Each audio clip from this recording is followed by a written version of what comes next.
बिस्मिल्लाहिर्रहमानिर्रहीम। फरमान मुस्तफ़ा सल्लल्लाहु तआला अलैहि वसल्लम, बेशक तुम्हारा मुझ पर दुरूद शरीफ पढ़ना पुल सिरात पर नूर है। सल्लु अलल हबीब सल्लल्लाहु तआला अला मुहम्मद। मिट्टी के बर्तन में खाना पीना सुन्नत मुबारक। राशिद अत्तारी न्यू रूहानी इलाज लेकर पेश खिदमत एक वजीफ़ा लेकर आया हूँ बवासीर के लिए।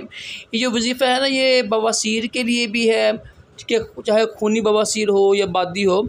इसके अलावा ना ये जो है ना, पेट जो जिनके पेट ख़राब रहती है ना, बदहज़मी होती है या पेट ख़राब रहते हैं, अक्सर मोशन लगे होते हैं, ये वजीफ़ा उसके लिए भी कारआमद है। बड़ा आसान है। ये देखिए, हर किस्म की बवासीर खूनी बादी के लिए 2 रकअत नमाज़ पढ़नी है। पहली यानी फ़जर के वक़्त, ठीक है।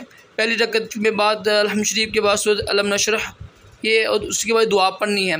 ये ना फ़जर की नमाज के बाद जो दो सुनती होती हैं उसमें पढ़नी है आपने।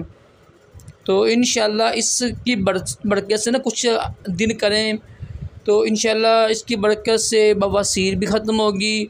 अगर मोशन लगे हुए हैं उसके लिए भी कर सकते हैं। अगर पेट में बदहज़मी रहती है ना, हर वक्त गैस रहती है, उसके लिए भी कर सकते हैं। ये अमल आसान है, इतना मुश्किल नहीं है।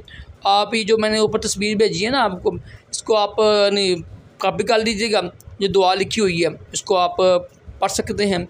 और जो सूरत अलम नशरह है, सूरत फील है, वो तो आम मिल जाएगी कुरान पाक में इंशाल्लाह आपको। तो कुछ अर्सा कह रहे हैं इंशाल्लाह खूनी बवासीर, बादी बवासीर, मोशन, बदहज़मी के लिए बेहतरीन है। ख़ास तौर पर बवासीर के लिए मुजरब है। सल्लु अलल हबीब सल्लल्लाहु अलैहि मुहम्मद सल्लल्लाहु अलैहि वसल्लम।